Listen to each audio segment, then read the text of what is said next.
जगत में प्रत्येक व्यक्ति को किसी न किसी प्रकार की निर्बलता अवश्य होती है। जैसे कोई बहुत तेजी से दौड़ नहीं पाता तो कोई अधिक भार नहीं उठा पाता, कोई असाध्य रोग से पीड़ित रहता है तो कोई पढ़े हुए पाठों को स्मरण में नहीं रख पाता। ऐसे अनेकों उदाहरण और भी हैं। क्या आप किसी ऐसे व्यक्ति को जानते हैं जिसे सब कुछ प्राप्त हो और हम जीवन की उस एक निर्बलता को जीवन का केंद्र मानकर जीते हैं? इस कारणवश हृदय में दुख और असंतोष रहता है सदा।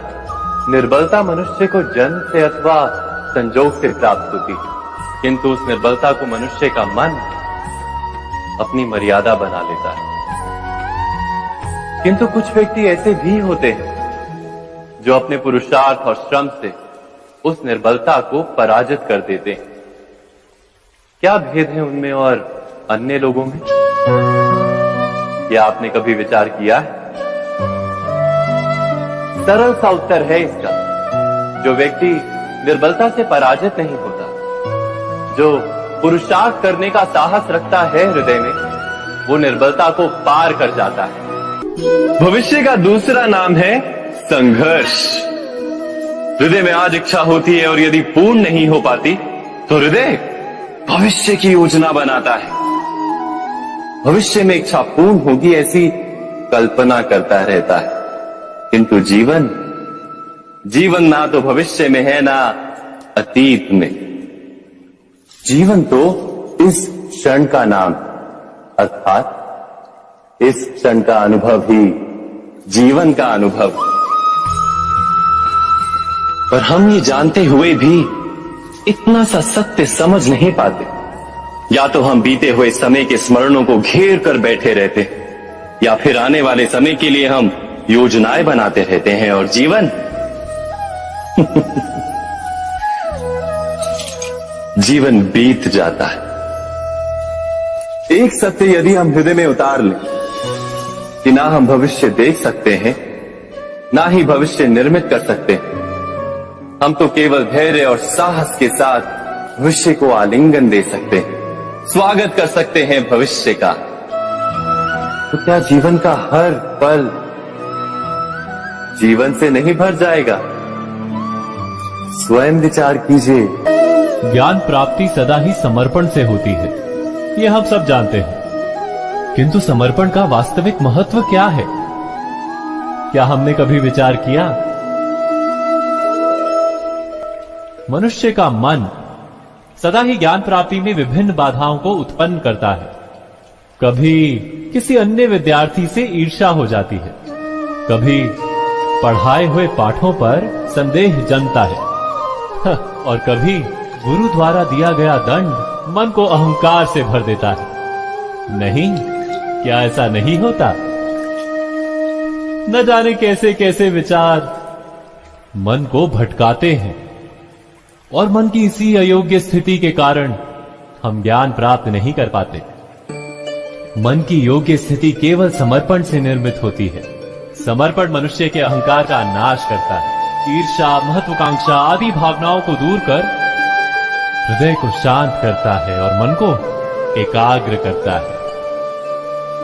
वास्तव में ईश्वर की सृष्टि में ना ज्ञान की मर्यादा है, ना ज्ञानियों की। गुरु दत्तात्रेय ने तो गाय और श्वान से भी ज्ञान प्राप्त कर लिया था।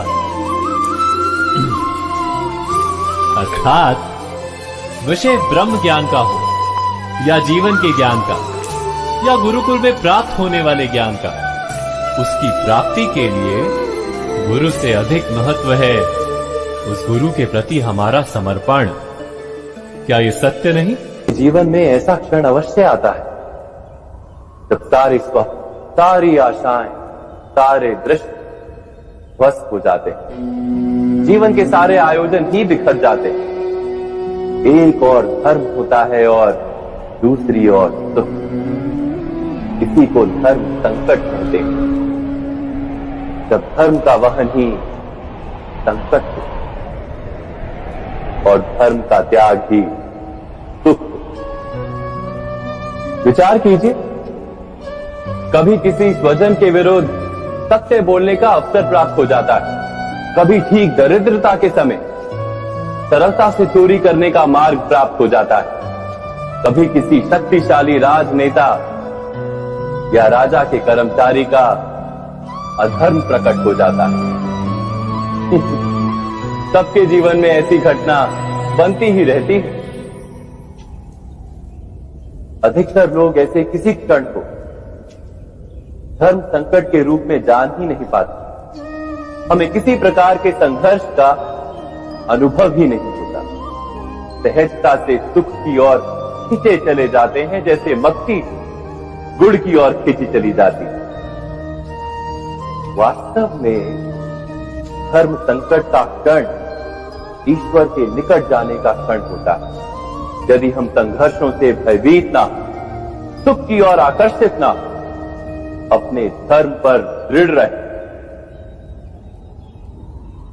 तो ईश्वर का साक्षात्कार दूर नहीं। हम सोचते हैं परोपकार करना, भलाई करना, किसी की सहायता करना, सेवा करना, दान करना, सुख दुख में किसी का साथ निभाना, ये हमारे जीवन का सबसे बड़ा कर्तव्य है।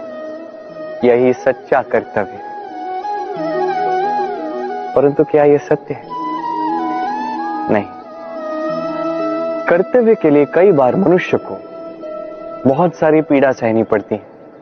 कुछ कर्तव्य ऐसे होते हैं जिसे निभाने के लिए मनुष्य को उस राह से जाना पड़ता है जिस पर कांटे हैं, दुख है, पीड़ा है, संकट है। उसे पार करके तब जाके वो अपने कर्तव्य को पूर्ण कर पाता है। परोपकार, भलाई, किसी की सहायता करना, दान करना, सेवा करना, सुख दुख में साथ निभाना, ये कर्तव्य नहीं है, ये तो आनंद है। क्योंकि इससे आप ही का जीवन और अच्छा होगा, आप ही को और सुख मिलेगा, आप ही का स्वास्थ्य और अच्छा होगा, आप ही को जीवन में और अच्छे अच्छे लोग मिलेंगे। और सबसे अधिक यदि ये कुछ बढ़ाता है तो वो है प्रेम। तो इसे कर्तव्य मत समझिए, ये तो बस वो मार्ग है जिस पर अग्रसर होके आप अपने जीवन को अत्यंत सुंदर बना सकते हैं। तो आप यही कीजिए और मेरे साथ प्रेम से कहिए, राधे राधे।